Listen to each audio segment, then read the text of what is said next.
Galera, é o seguinte, aqui quem está falando não é o deputado Romário, não é o ex-jogador de futebol Romário, o ídolo Romário. Aqui quem está falando é o brasileiro Romário. Eu quero começar essa minha fala aqui, primeiro, parabenizando o povo brasileiro por essas manifestações feitas ontem, hoje, e eu acredito que elas continuarão. Eu acredito também que a partir de ontem, com esse manifesto, com essas atitudes do nosso povo, os nossos governantes têm que entender definitivamente, a partir de agora, que os dias de falcatruas, sacanagens, roubos, desonestidade e principalmente falta de respeito com o nosso povo, acabou isso. A política do Brasil, ela definitivamente, ela tem que servir para fazer o bem. E com todo respeito, o que a gente vê aí está longe de ser o bem.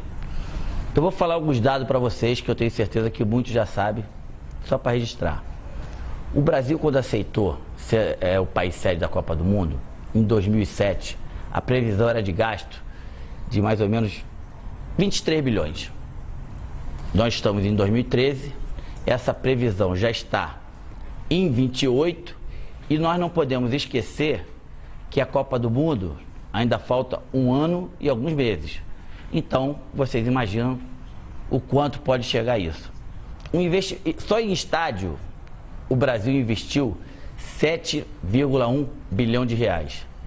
Isso poderia proporcionar ao Brasil as seguintes situações que eu vou dizer aqui. 8 mil escolas novas.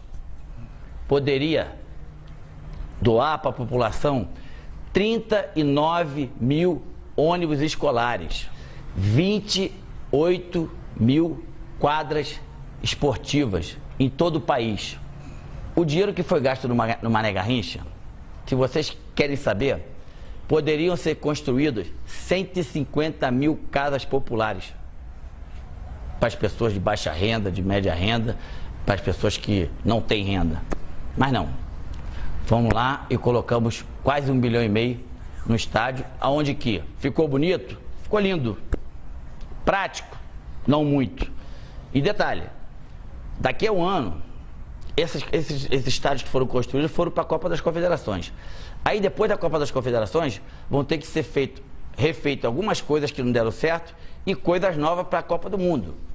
Que quem determina isso é o verdadeiro presidente da FIFA hoje, que se chama, é o verdadeiro presidente do país hoje, que se chama FIFA. Que a FIFA chega aqui no nosso país, monta um estado dentro do nosso estado e é isso aí. Mais um dado importante, das últimas Copas, África do Sul.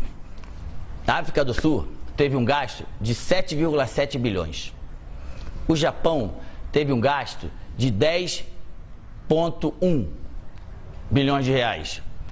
A Alemanha teve um gasto de 10,7.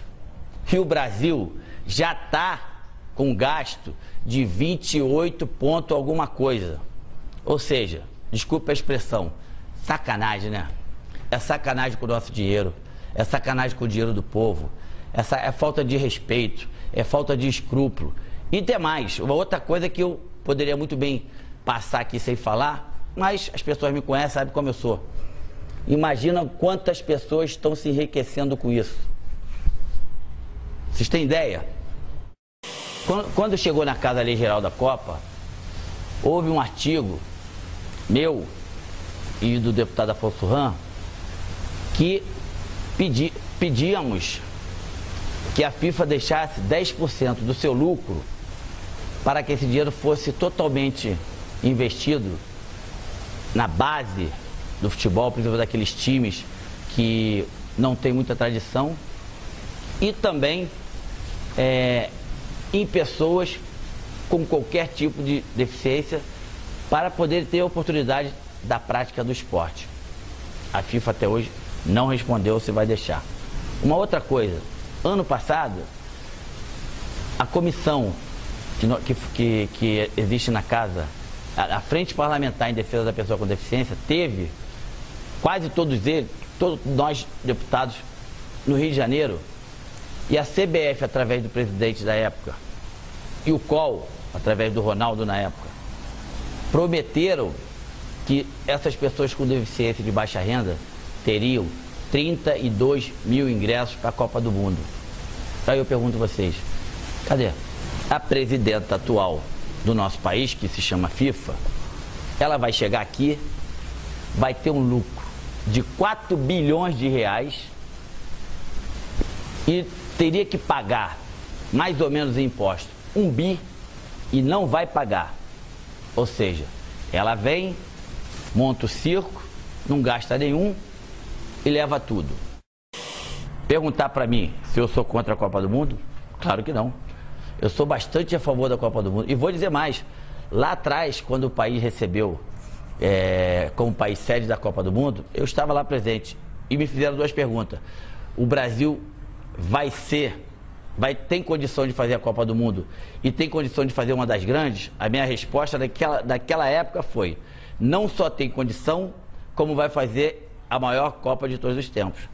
Só que depois de tantos anos, de 2007 para cá, as coisas, infelizmente, elas desandaram para um lado que totalmente negativo. Orçamentos que foram feitos em relação a estádio, aeroportos, mobilidade urbana, acessibilidade, tudo errado lá atrás. E quem paga com isso é o povo. Então, os políticos, aqueles que foram votados pelo povo, aqueles que têm por obrigação de dar uma qualidade melhor de vida ao povo, que viram com seus próprios olhos o que aconteceu ontem, o que vai acontecer hoje, amanhã, e eu tenho certeza que vai continuar acontecendo até esses políticos tomarem vergonha da cara e entender que o Brasil é do brasileiro. Eu tenho certeza que agora nós temos por obrigação de colocar o país nos trilhos certos, no rumo certo, porque o Brasil, o povo brasileiro cansou. O povo brasileiro entende que o seu filho não pode ficar mais nos corredores dos hospitais públicos esperando materiais de sobrevivências para essas pessoas, para os filhos, irmãos, pais, e depois de 2, 3 horas essas pessoas morrem. Enfim, continue fazendo essa manifestação, continue indo às ruas, sempre pacificamente. Só assim que os deputados, quando eu falo de deputados, vocês sabem que eu também sou, vamos ter que entender que as coisas têm que mudar. E só vai mudar se o povo, com a atitude de ontem, de hoje e de amanhã, continuarem com essa atitude. Parabéns. Mais do que nunca, eu me orgulho de ser brasileiro.